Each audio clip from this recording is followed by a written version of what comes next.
Hi welcome back to my another video. അപ്പോൾ ഇതാണ് ഈ വർഷത്തെ ആദ്യത്തെ വീഡിയോ. ഞാൻ ഒരു വലിയൊരു ബ്രേക്ക് തന്നെ ചെയ്തു. കാരണം ആഹ് എല്ലാം എന്താ വെച്ചാൽ എൻ്റെ ജോബും അതായത് ഫ്രീലാൻസിങ്ങും ഫ്രീലാൻസിങ്ങിൻ്റെ ഇടയിൽ എനിക്ക് വീഡിയോ എടുക്കാനും അത് എഡിറ്റ് ചെയ്യാൻ അപ്ലോഡ് ചെയ്യാനുള്ള ടൈം കിട്ടിയില്ല. അത്രയും ബിസി ആയിരുന്നു ഒരു 3 മാസത്തിൻ്റെ അടുത്ത്. അതാണ് ഞാൻ വീഡിയോ ആയിട്ട് വരാൻ വൈകിയത്. അപ്പോൾ ട്യൂട്ടോറിയൽ എല്ലാം മുമ്പത്തെ വീഡിയോസ് എല്ലാം കണ്ടു എന്ന് വിചാരിക്കണം, അത് ഹെൽപ്ഫുൾ ആയെന്ന് വിചാരിക്കണം. അപ്പോൾ ഇന്നത്തേന്ന് പറയുന്നത്, നിങ്ങളിപ്പോൾ എന്താ പറയുക, 9 to 5 ജോബിലാണ്. അതേപോലെ നിങ്ങൾക്ക് ഒന്ന് മാറ്റം വരുത്തണം നിങ്ങളുടെ ലൈഫിൽ. പക്ഷേ നിങ്ങൾക്ക് ജോലി വിടാനും പറ്റില്ല. അല്ലെങ്കിൽ നിങ്ങളൊരു കൺഫ്യൂഷൻ പോയിന്റിലാണ്. അല്ലെങ്കിൽ നിങ്ങൾ സ്കില്ല് ഏതാണെന്ന് തിരഞ്ഞെടുത്തിട്ടില്ല പോളിഷ് ചെയ്യാൻ. അങ്ങനത്തെ ഒരു പോയിന്റിലാണെങ്കിൽ ഈ വീഡിയോ നിങ്ങൾക്ക് ഹെൽപ്ഫുൾ ആയിരിക്കും. കാരണം ഞാൻ എങ്ങനെയാണ് ഒരു ഫ്രീലാൻസർ, ഫുൾ ടൈം ഫ്രീലാൻസർ എന്നുള്ള ഒരു പോയിന്റിലേക്ക് എത്തിയത്, അതാണ് ഞാനിന്നിവിടെ പറയാൻ പോകുന്നത്. അപ്പോൾ എൻ്റെ റൂട്ട് മാപ്പ് തന്നെയാണ് ഇവിടെ പറയാൻ പോകുന്നത്. ഞാൻ ഡിഗ്രി കംപ്ലീറ്റ് ചെയ്തു. ഡിഗ്രി കംപ്ലീറ്റ് ചെയ്തിട്ട് ഞാൻ നേരെ ബാംഗ്ലൂർക്ക് പോയി. ബാംഗ്ലൂർ ഒരു 22-ലാണ് എത്തിയത്. അതിനുശേഷം ഞാനവിടെ വർക്ക് ചെയ്യായിരുന്നു. ഡേറ്റ സെല്ലിംഗ് കമ്പനിയിലാണ് ഞാനവിടെ വർക്ക് ചെയ്തത്. അപ്പോൾ ഞാൻ അവിടെ ബാംഗ്ലൂർ എത്തുമ്പോഴുള്ള എന്താ പറയുക, എൻ്റെ മനസ്സിലെ ബാംഗ്ലൂർ എന്ന് പറയുന്നത്, ഞാൻ വിചാരിച്ച, നമ്മൾ സിനിമയൊക്കെ കണ്ടിട്ടും ഞാൻ ഭയങ്കര എക്സൈറ്റഡ് ആയിരുന്നു ബാംഗ്ലൂർ ഫസ്റ്റ് ജോലി ചെയ്യാൻ പോകുന്ന സമയത്ത്. കാരണം ഞാൻ കാണുന്ന ബാംഗ്ലൂർ ഭയങ്കര ഫ്ലാഷിയാണ്, ഭയങ്കര ലക്ഷറി ആയിട്ടുള്ള ബാംഗ്ലൂരാണ് ഞാൻ കണ്ടിട്ട്. അങ്ങനത്തെ ഒരു ഇമേജിലാണ് ഞാൻ ബാംഗ്ലൂർ ലാൻഡ് ചെയ്യുന്നത്. അപ്പോൾ ബാംഗ്ലൂർ ലാൻഡ് ചെയ്തു, എനിക്ക് ജോലി കിട്ടി. അപ്പോൾ ഫസ്റ്റ് സാലറി ഒക്കെ കിട്ടി. ആ ഒരു പോയിന്റാണ് ഏറ്റവും ഹാപ്പി. ഓക്കെ, ഫസ്റ്റ് സാലറി കൈക്ക് വരുന്ന ആ ഒരു പോയിന്റ് ഭയങ്കര ഹാപ്പി ആയിരുന്നു. അത് കഴിഞ്ഞിട്ട് പിന്നെ ഹാപ്പിനെസ് ഒന്നുമില്ല. കാരണം എന്താണെന്ന് വെച്ചാൽ, കാലത്തെണീക്കുന്നു, വൈകുന്നേരം തിരിച്ചു വരുന്നു, കാലത്തെണീക്കുന്നു, വൈകുന്നേരം തിരിച്ചു വരുന്നു. ഞാൻ എൻ്റെ സമയം എവിടെ പോകണമെന്ന് പോലും അറിയുന്നില്ല. കണ്ണടച്ച് തുറക്കുമ്പോഴേക്കും ശനി ഞായറുമായി. അപ്പോൾ ഒരാഴ്ച കഴിഞ്ഞു, അങ്ങനെ ഒരാഴ്ച കഴിഞ്ഞു, 2 ആഴ്ച കഴിഞ്ഞു, മാസങ്ങൾ കഴിഞ്ഞു, വർഷങ്ങളായി. അപ്പോൾ എന്നിട്ടും എൻ്റെ ലൈഫിൽ ഒരു എന്താ പറയുക, ഒരു മാറ്റം വരാത്തൊരു സിറ്റുവേഷൻ എന്ന് വെച്ചാൽ, ഒരു ബോട്ടിൽ നെക്ക് സിറ്റുവേഷൻ. അപ്പോഴാണ് ഇങ്ങനെ ഇരുന്നിട്ട് കാര്യമില്ല, ഒരു ഗ്രോത്ത് വരുന്നില്ല, ഞാൻ ഉദ്ദേശിച്ച ലൈഫ് സ്റ്റൈൽ എനിക്ക് എത്താൻ പറ്റുന്നില്ല. അങ്ങനത്തെ ഒരു പോയിന്റ് ആയപ്പോൾ ഞാൻ മനസ്സിലാക്കി, എന്തായാലും അപ്സ്കില്ല് ചെയ്ത് ജോലിയിൽ നിന്ന് മാറണം, വേറെ ജോലിക്ക് കിടക്കണം. കാരണം ബാംഗ്ലൂരാണ് ഓപ്പർച്യൂണിറ്റിയുടെ പ്ലേസ് ആണ്, ഒരുപാട് ഓപ്പണിങ്സ് ഉണ്ട്, ഒരുപാട് ജോലി നമുക്ക് ക്വിറ്റ് ചെയ്ത് എന്ന് വെച്ചാൽ, നമ്മൾ ഓരോ ജോലി മാറി മാറി മാറി നമുക്ക് ഉറപ്പായിട്ടും നമ്മുടെ ലൈഫ് സ്റ്റൈൽ ഇമ്പ്രൂവ് ചെയ്യാൻ പറ്റും. അപ്പോൾ ഞാൻ അങ്ങനെ തീരുമാനിച്ചു, ഞാൻ പഠിക്കാൻ തുടങ്ങിയെന്ന് പറയുമ്പോൾ, ഞാൻ ഒരു ഇൻ്റർവ്യൂ ഓൺലൈനിൽ അറ്റൻഡ് ചെയ്തിട്ടുണ്ടെങ്കിലും ഞാൻ ഉദ്ദേശിച്ച പേ ഗ്രേഡ് എനിക്ക് അതിന് കിട്ടുന്നില്ല. ഞാൻ ഉദ്ദേശിച്ച സാലറി അല്ല അതിന് കിട്ടുന്നത്. കാരണം ഒരു ജോലി റിസൈൻ ചെയ്ത് വേറെ ജോലിയിലേക്ക് പോകുമ്പോൾ, ഇപ്പോൾ പറയുകയാണ്, ഇപ്പോൾ ജസ്റ്റ് ഒരു എക്സാമ്പിളിന് വേണ്ടി പറയുകയാണ്, ഇപ്പോൾ ഒരു വർഷം 5 ലക്ഷമാണ് സാലറി എന്ന് പറയുന്നതെങ്കിൽ, ഇനിയിപ്പോൾ എനിക്കൊരു ഓഫർ വന്നത് 7 ലക്ഷമാണെങ്കിൽ ഞാൻ 7 ലക്ഷത്തിന് ഞാൻ പോയില്ല. കാരണം ഒരു എക്സാമ്പിളാണ് ഞാൻ പറയുന്നത്. പോവാത്തതിന് കാരണം, അത് CTC ഒക്കെ കഴിഞ്ഞ് വരുമ്പോൾ കയ്യിൽ കിട്ടുന്ന കാശ് ഏറെക്കുറെ സെയിം ആയിരിക്കും. അപ്പോൾ അങ്ങനത്തെ സിറ്റുവേഷൻ എത്തുമ്പോൾ അങ്ങനെ ഒരു റിസ്ക് എടുത്ത് ജോലി നമ്മൾ എന്താ പറയുക സ്വിച്ച് ചെയ്യുന്നതിൽ അർത്ഥമില്ല.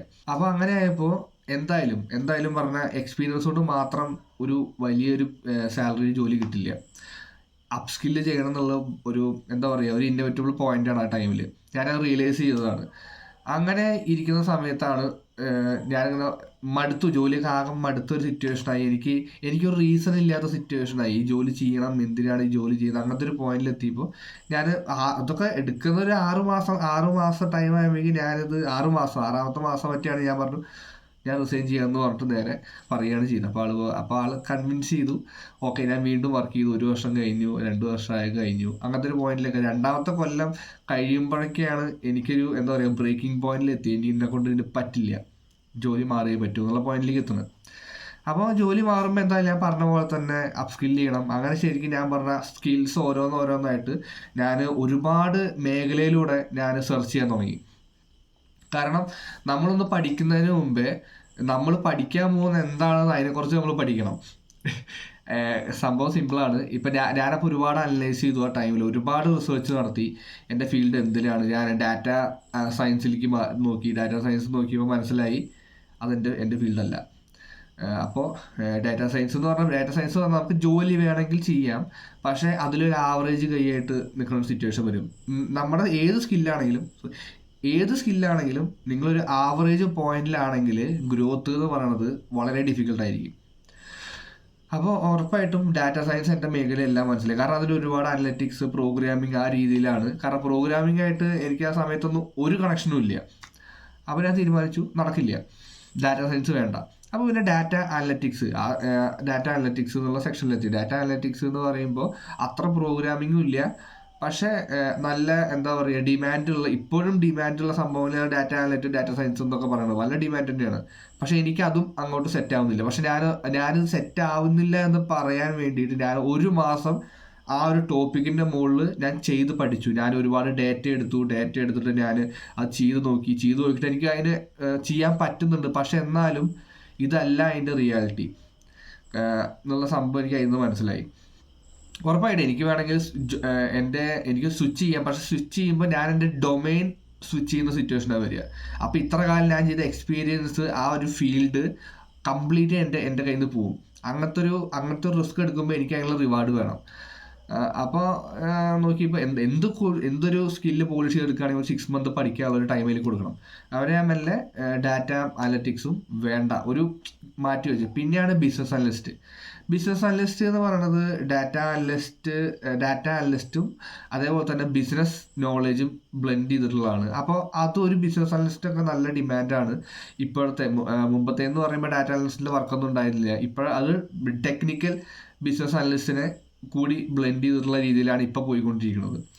അപ്പോൾ അത് സംഭവം ഓക്കെയാണ്, അതിന് നല്ല പൊട്ടൻഷ്യൽ ഉണ്ട്. അപ്പോൾ അത് ഞാൻ ഒന്ന് മൊത്തമായിട്ടൊന്ന് പഠിച്ച് സംഭവം റെഡിയാക്കി. പക്ഷെ എന്നാലും ഞാൻ വിചാരിച്ചു ഇതിലേക്ക് മാറുമ്പോഴും ഒരു 100% സാറ്റിസ്ഫാക്ഷൻ വരുന്നില്ല. കാരണം എന്നും ഞാൻ ചെയ്യേണ്ട ജോലിയാണിത്. ഒരിക്കലും ഹാപ്പി ആയിട്ടുള്ള ജോലി കിട്ടുക എന്ന് പറയുന്നത് വളരെ വളരെ ഡിഫിക്കൽട്ടാണ്. 10% ആൾക്കാർക്ക് മാത്രമേ കിട്ടുന്ന സിറ്റുവേഷനാണ് ഇപ്പോൾ. അപ്പോൾ ഒരു ജോലിക്കും ഹാപ്പി ആക്കാൻ പറ്റും എന്നുള്ള രീതിയിൽ എനിക്ക് തോന്നിയിട്ടില്ല. പക്ഷെ എന്തായാലും ഡെയിലി പോയി ചെയ്യുന്ന ഒരു സംഭവമല്ല ഒരു ജോലി. അപ്പോൾ അതിൻ്റെ ഒരു പോയിന്റും എനിക്കുണ്ടായിരുന്നു. കാരണം ഞാൻ പോയ എക്സ്പീരിയൻസ് എന്നാണ് എനിക്കത് സംഭവിക്കണം മനസ്സിലായത്. പിന്നെ ഞാനപ്പോൾ ആലോചിച്ചപ്പോഴാണ് എൻ്റെ ഫീൽഡ് എന്താണ്, ഡേറ്റയാണ്. അപ്പോൾ പിന്നെ അതന്നെ ഒന്ന് എക്സ്പാൻഡ് ചെയ്താൽ എന്താ കുഴപ്പമെന്ന് ചോദിച്ചു. അങ്ങനെയാണ് ഞാൻ ശരിക്കും ഡിജിറ്റൽ മാർക്കറ്റിംഗ് കൂടുതലായിട്ട് ഫോക്കസ് ചെയ്യുന്നത്.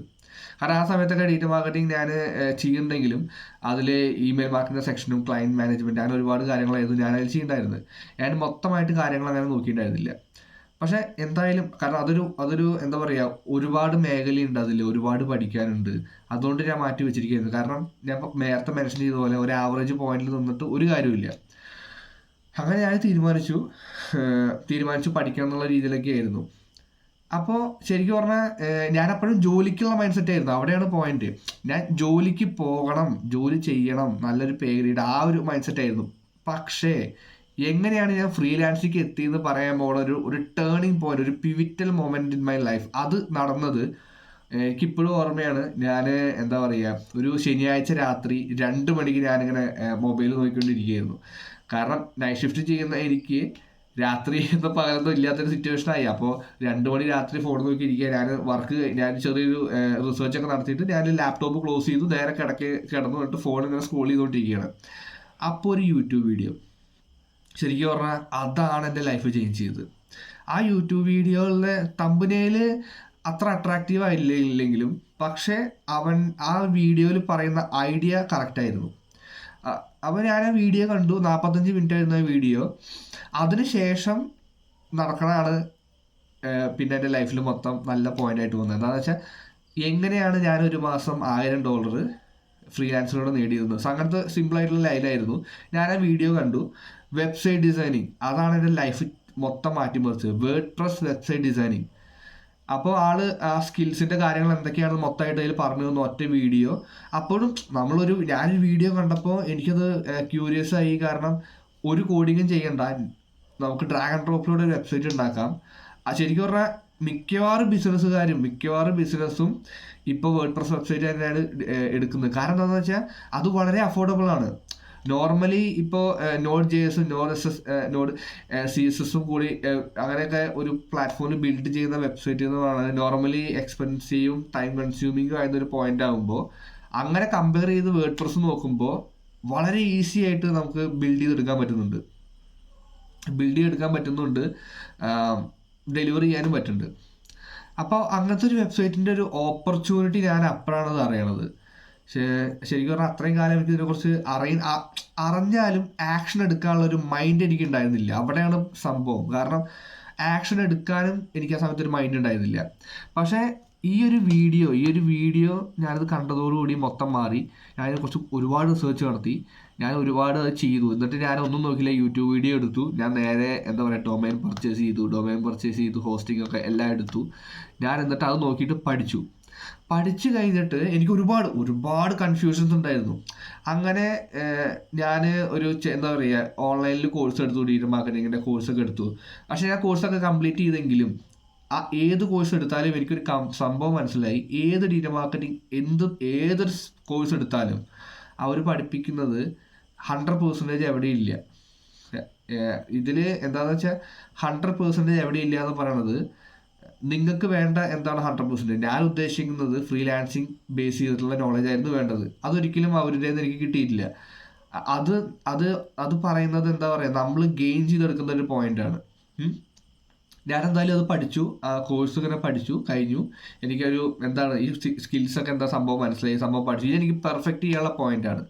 അപ്പോൾ ഈ ഒരു ടൈമിലാണ് ഞാൻ ഒരുപാട് കാര്യങ്ങൾ പഠിച്ചത്. ഞാനപ്പോൾ വെബ്സൈറ്റ് ഡിസൈൻ ചെയ്തു. അതിനുശേഷം ഞാൻ ക്ലയൻസിന് റീച്ച് ഔട്ട് ചെയ്തിട്ട് ഞാൻ എൻ്റെ ബീറ്റ പ്രോജക്റ്റ് അത് ഫിനിഷ് ചെയ്തു. അതുപോലെ തന്നെ ഞാൻ പോർട്ട്ഫോളിയോ ബിൽഡ് ചെയ്തു. അപ്പോൾ ഒരു കോൺഫിഡൻസ് ലെവലായി. അപ്പോൾ അതിന് ശേഷം ഞാൻ ശരിക്കും ക്ലയൻസിനെ റീച്ച് ഔട്ട് ചെയ്തിട്ട് ഞാൻ പിച്ച് ചെയ്ത് എൻ്റെ പ്രോസ്പെക്ട്സിനെ റീച്ച് ഔട്ട് ചെയ്തിട്ട് കാര്യങ്ങൾ പറഞ്ഞു. അവർ കൺവിൻസായി. അതിന് ശേഷം ക്ലയൻസിൻ്റെ കയ്യിൽ നിന്ന് പേയ്മെൻറ്റ് റിസീവ് ചെയ്തിട്ട് ഞാൻ വർക്ക് സ്റ്റാർട്ട് ചെയ്യാൻ തുടങ്ങി. ആ ഒരു പോയിന്റില്ലേ, ഞാൻ ജോലി എന്ന് വെച്ചാൽ ഒരു മാസം സ്പെൻഡ് ചെയ്യാതെ, ഒരു മാസം ഞാൻ കമ്പനിയിൽ പോയിട്ട് വർക്ക് ചെയ്യാതെ ഒരു ക്ലയൻറ്റിൽ നിന്ന് ഞാൻ നേടി. അതേ മാസം 2 ക്ലയൻറ്റ്, ജസ്റ്റ് 2 ക്ലയൻറ്റിൻ്റെ കയ്യിൽ നിന്ന് കാശ് വാങ്ങി മണി റിസീവ് ചെയ്തു. ആ ഒരു ക്യാഷ് എന്ന് പറയുന്നത് എൻ്റെ എൻറ്റയർ മന്തിൻ്റെ ഈക്വലായിരുന്നു. എനിക്കിത് ഒരു ഒരു ഭയങ്കര ഹാപ്പിനെസ്സും ഞാൻ എന്തോ വലിയ സംഭവം അച്ചീവ് ചെയ്തു എന്നുള്ളൊരു പോയിന്റായിരുന്നു എനിക്ക് ആ സമയത്ത് കിട്ടിയത്. അപ്പം പിന്നെ ഞാനത് ഇത് ചിലപ്പോൾ ലക്കായിരിക്കാം. കാരണം ആ ക്ലയൻറ്റിനെ ഞാൻ എങ്ങനെ ലാൻഡ് ചെയ്തു, അതൊരു ലക്കാണ്. എന്താ വെച്ചാൽ ബിഗിനേഴ്സ് ലക്ക് എന്ന് പറയും. കാരണം കൺസിസ്റ്റൻ്റ് ആയിട്ട് കിട്ടണമെന്ന് എനിക്ക് അറിയണമായിരുന്നു. ഉറപ്പായിട്ടും സെക്കൻഡ് മന്ത് എനിക്കൊന്നും വന്നില്ല. അപ്പോൾ സെക്കൻഡ് മന്ത് എന്ന് പറയുന്നത് ഞാൻ കൂടുതലായിട്ടും കാര്യങ്ങൾ എന്താണ് കിട്ടാതിരിക്കുക, അങ്ങനത്തെ ഒരുപാട് കാര്യങ്ങളും. അപ്പോൾ തൊട്ട് എൻ്റെ യൂട്യൂബിൽ നിന്ന് ഞാൻ നോളജ് കൺസ്യൂം ചെയ്യുന്നതെന്ന് പറഞ്ഞാൽ അത്രയും ഹൈ ആയി എന്ന് പറഞ്ഞാൽ ഞാൻ കുക്ക് ചെയ്യുന്ന സമയത്ത്, കാരണം ഒറ്റയ്ക്ക് റൂമിൽ താമസിക്കുകയായിരുന്നു ഞാൻ. അപ്പോൾ കുക്ക് ചെയ്യുന്ന സമയത്ത് ഞാൻ യൂട്യൂബ് പോഡ്കാസ്റ്റ് ഓൺ ആക്കി വെക്കും. അതേപോലെ തന്നെ എങ്ങനെയാണ് ക്ലയൻസിനെ കിട്ടുക, നമ്മൾ എങ്ങനെയാണ് ഒബ്ജക്ഷൻ ഹാൻഡ്ലിങ് നമ്മൾ ചെയ്യുക, പ്രോജക്റ്റ് എങ്ങനെ ടൈമിൽ ഡെലിവറി ചെയ്യണം, എന്തൊക്കെയാണ് ഇഷ്യൂസ് അതിൽ വരുന്നത്, അങ്ങനത്തെ ഒരുപാട് കാര്യങ്ങൾ. ഒരു നോളേജിൻ്റെ ഒരു ഭണ്ഡാരമായിരുന്നു യൂട്യൂബ് എന്നുള്ളൊരു റിയലൈസേഷൻ ഉണ്ടെങ്കിലും, പക്ഷേ അത് മാക്സിമം എക്സ്പ്ലോയിറ്റ് ചെയ്യുന്ന ഒരു മൊമെൻ്റ് ആയിരുന്നു ഞാൻ ആ സമയത്ത് ഫിഗർ ഔട്ട് ചെയ്തത്. ഞാൻ നേരെ യൂട്യൂബിൻ്റെ പ്രീമിയം എടുത്തു. ഫുൾ ടൈം ഞാൻ മൊത്തം പോഡ്കാസ്റ്റ് യൂട്യൂബിൽ നിന്ന് മാക്സിമം നോളജ് കൺസ്യൂം പറ്റുന്നത് മാക്സിമം ചെയ്തു. ഇപ്പോഴും ഞാൻ അങ്ങനെ കേട്ടുകൊണ്ടേ ഇരിക്കുകയാണ്. കാരണം എന്തെങ്കിലും ടൈം കിട്ടിയാൽ ഞാൻ ഒരു പോഡ്കാസ്റ്റോ അല്ലെങ്കിൽ ഇൻ്റർവ്യൂ ഏതെങ്കിലും ഓൺ ചെയ്തിടും, ഫോൺ ഓഫ് ചെയ്യും, സ്റ്റാർട്ട് വർക്കിംഗ്. ആ രീതിയിലേക്ക് ഇപ്പോഴും പോയിക്കൊണ്ടിരിക്കുന്നത്. കാരണം അതിലൂടെ ഒരുപാട് പ്രൊഡക്റ്റീവാണ്, മാറ്റങ്ങളുണ്ട്. കാരണം നമ്മളിപ്പോൾ ഒരു നല്ലൊരു കേട്ടു, നമുക്ക് നോളജ് കിട്ടിയെന്ന് തോന്നുമ്പോൾ നമ്മുടെ മനസ്സിൽ കിട്ടുന്ന ഒരു ഡോപ്പമൈൻ ഹിറ്റ് ഉണ്ട്. നമ്മൾ ഇന്ന് എന്തോ വലിയ കാര്യം ചെയ്തു എന്ന്. അങ്ങനെ എന്തോ കാര്യം ചെയ്തു എന്ന് പറഞ്ഞിട്ടിരിക്കാതെ ആക്ഷൻസ് എടുക്കുക. അതാണ് ഫസ്റ്റ് ഞാൻ ചെയ്തത്.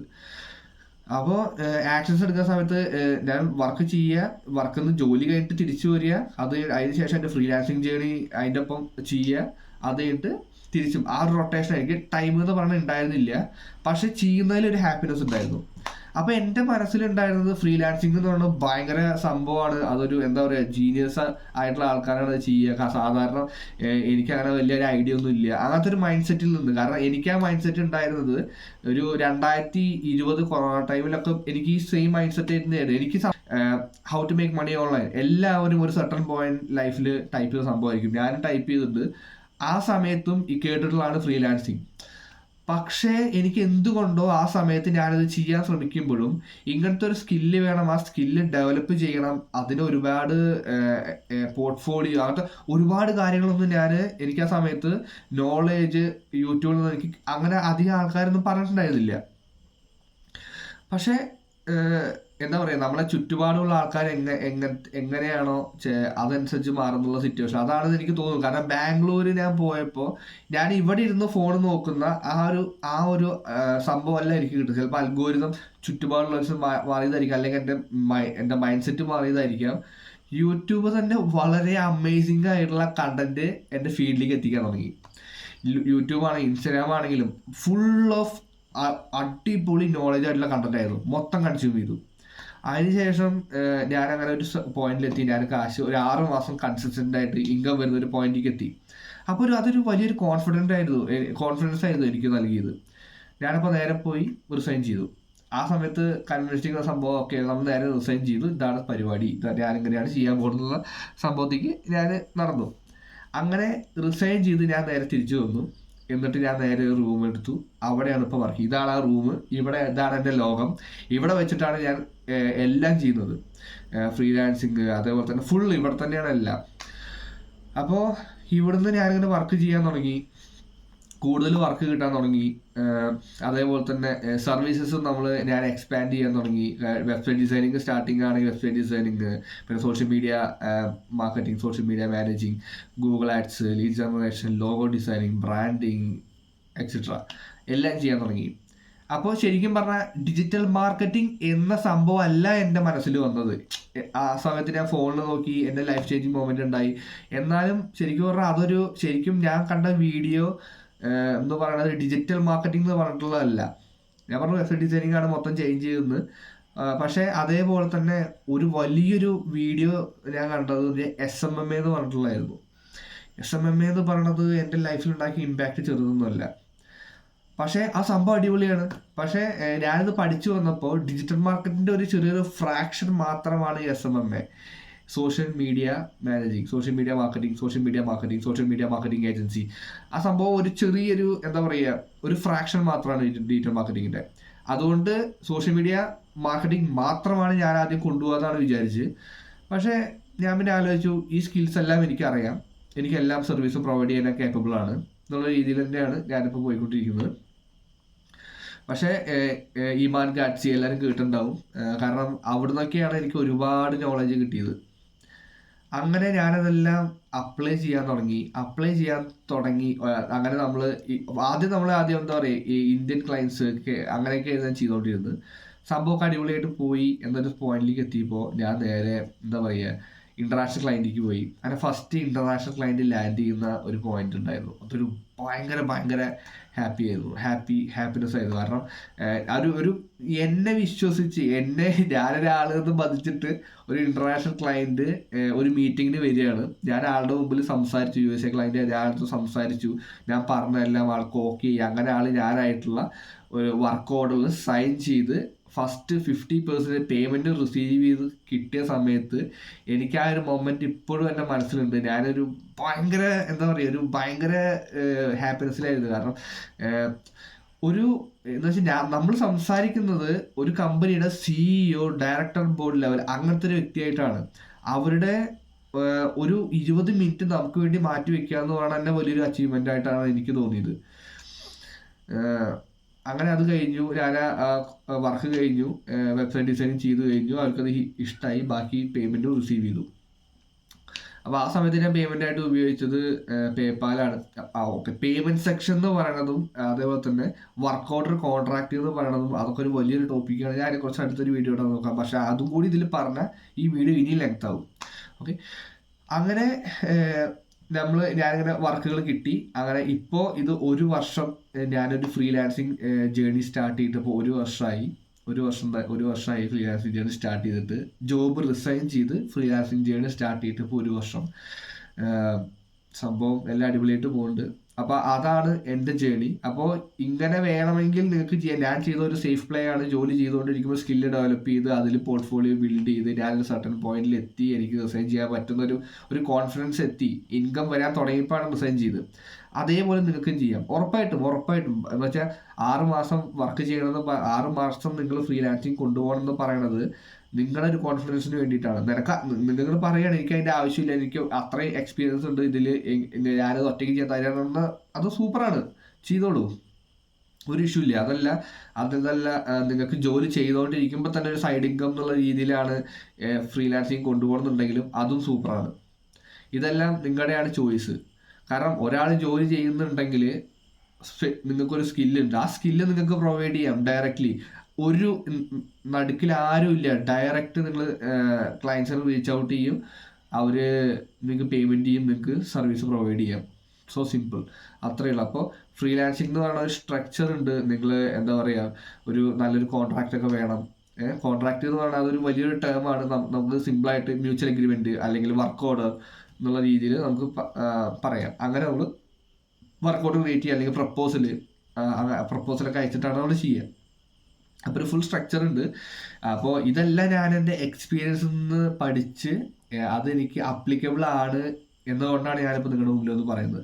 അപ്പോൾ ഈ വീഡിയോ നിങ്ങൾക്ക് ഹെൽപ്ഫുൾ ആവുമെന്ന് വിചാരിക്കുന്നു. അപ്പോൾ ഞാൻ അടുത്തൊരു വീഡിയോ ആയിട്ട് വരാം ഇതേപോലത്തെ ഇൻട്രസ്റ്റിംഗ് ആയിട്ടുള്ള ടോപ്പിക്കുമായിട്ട്. അപ്പോൾ ഇതാണ് എൻ്റെ ഫസ്റ്റ് സോൾ ടോക്ക്. അപ്പോൾ ഈ ഒരു ഞാൻ സോൾ ടോക്ക് എന്ന് പറഞ്ഞൊരു സീരീസ് തന്നെ സ്റ്റാർട്ട് ചെയ്യാൻ ഒരു ഐഡിയ ഉണ്ട്. അപ്പോൾ അത് താല്പര്യം ഉണ്ടെങ്കിൽ നിങ്ങളൊന്ന് പറയൂ. അപ്പോൾ ഇതേപോലത്തെ ഒരുപാട് എക്സ്പീരിയൻസ് ഞാൻ ചെയ്ത കാര്യങ്ങൾ എനിക്ക് നിങ്ങൾക്ക് ഷെയർ ചെയ്യാൻ പറ്റും.